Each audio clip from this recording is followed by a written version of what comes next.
Ratings kishies na nabili namin dito sa TikTok. Ano? Tara! Unahin na namin tong dumpling. Tanggalin ko lang to. And the moment of truth.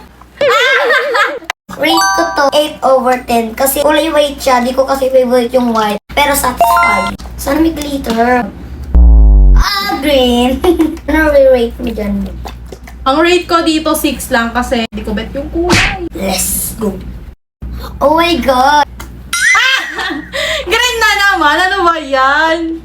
Next natin, etong parang marshmallow or tofu. Color white siya. And ang cute. Wow! Satisfying. Rate ko to ng 9.5. Next, ito naman. Parang sabon siya pero crunchy guys. Parang bread or toast siya. Ayan. Ang bang. Amoy bread. Oh, may bread siya. Rate ko to ng 9.5 kasi ang lambot niya. Oh my God, natatouch ko na siya guys. 1, 2, 3. Ala! Diba, satisfying. I-rate ko to ng 10/10. Yung favorite ko na nito. Dumpling. Dumpling. Yeah, Sana may glitter! Get the glitter down.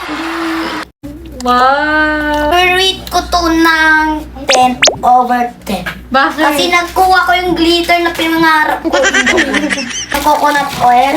Yes, coconut oil. Tingnan nyo. Grabe ang dami. Ang lambot! Parang mas bet ko. Ito na yung number 2 ko. Ang lambot niya guys, oh. Kapag ginanon mo siya, babakat talaga yung daliri mo. Parang hindi siya bumabalik sa dati guys, oh. Wala siyang hangin. Ayan oh, wala siyang hangin guys, oh. Butter guys.